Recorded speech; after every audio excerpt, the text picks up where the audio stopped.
سامعین، ہم لاکھ نہیں کروڑوں بار کہیں کہ ہم آزاد قوم ہیں تو مکمل اور سفید جھوٹ ہوگا، اور ہم کروڑوں نہیں اربوں بار کہیں کہ خود مختار ریاست ہیں تو یہ بھی حقیقت سے منہ موڑنے والی بات ہوگی، اور ہم خربوں بار بھی دہرائیں کہ پاکستان امریکی کالونی نہیں تو یہ بھی ایک نمبر کی غلط بیانی ہوگی۔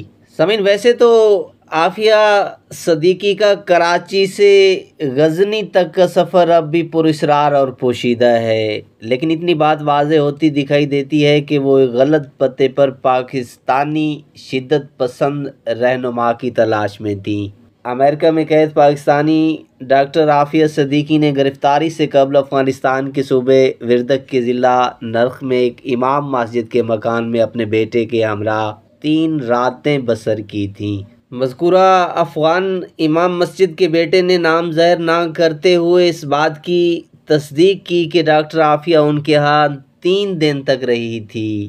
ڈاکٹر عافیہ اپنے بیٹے کے ہمراہ ایک شام ایک مسافر گاڑی میں کابل سے ضلع نرخ پہنچی اور کسی کے دیے ہوئے پتے کے بارے میں دریافت کر رہی تھی۔ نرخ کے صدر مقام سے روزانہ ایک مسافر گاڑی صبح کابل کے لیے روانہ ہوا کرتی تھی، جبکہ شام کو دوسری واپس لوٹا کرتی تھی۔ اس امام مسجد کو بعد میں امریکیوں نے تحقیقات کے لیے گرفتار بھی کیا تھا، اب وہ انتقال کر چکے ہیں۔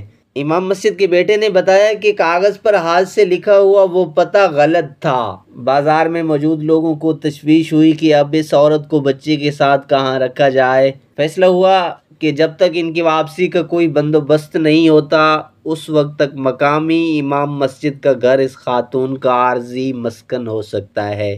افغان شخص نے بتایا کہ وہ حیران تھے کہ یہ عورت بغیر کسی مرد محرم کے اس علاقے میں کیا کر رہی ہے۔ ماں کے مقابلے میں ان کا بیٹا صحت میں کافی اچھا تھا۔ ہمیں انہوں نے بتایا کہ ان کے والد لاپتہ ہیں اور وہ انہیں بھی تلاش کر رہے ہیں۔ انہوں نے مزید بتایا وہ ہمارے مکان میں 3 راتیں رہیں، ایک ہی بڑا کمرہ تھا تو درمیان میں بڑی سی چادر لٹکا کر پردے کا انتظام کیا گیا۔ وہ پشتو نہیں جانتی تھیں اور ہم اردو، کچھ عربی جانتی تھی تو اس کے ذریعے ان سے میں تھوڑی بہت بات کر لیتا تھا۔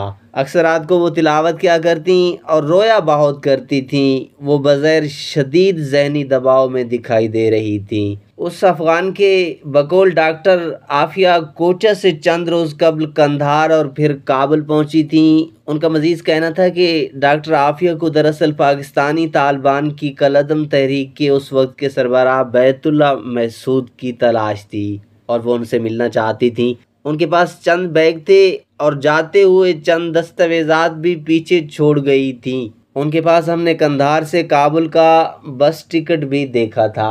بعد میں انہیں برقع میں واپس بس پر بٹھا کر غزنی روانہ کر دیا گیا، جس کے اگلے ہی روز ان کی امریکی فوجیوں کے ہاتھوں گرفتاری کی خبر سامنے آئی۔ یہ گرفتاری 17 جولائی 2008 کو افغانستان میں رپورٹ ہوئی تھی۔ ان کے خاندان والوں کا دعویٰ ہے کہ وہ اس وقت سے 5 برس پہلے کی لاپتہ ہیں، یعنی 2003 سے۔ امریکیوں کا کہنا تھا کہ عافیہ سے جو انگریزی اور اردو میں دستاویزات ملیں وہ بم بنانے کے نسخے تھے۔ سامعین، بعض لوگوں کے خیال میں ان کا 2003 میں کراچی سے نکلنا اور 2008 میں گرفتاری کے درمیان کا عرصہ معلوم کرنا نہ صرف ایک دلچسپ چیلنج ہے بلکہ ان کی کہانی کسی فلمی کہانی سے کم نہیں۔ ان کی رہائی کی مہم چلانے والے ان کے حامیوں کا دعویٰ ہے کہ ڈاکٹر عافیہ کو دراصل امریکیوں نے 2003 میں گرفتار کیا تھا، جبکہ امریکی حکام اس کی تردید کرتے ہیں۔ آخر میں پروردگار سے دعا کرتے ہیں کہ اے کائنات کا رب اس قوم کی بیٹی کو رہائی نصیب فرما، آمین ثم آمین۔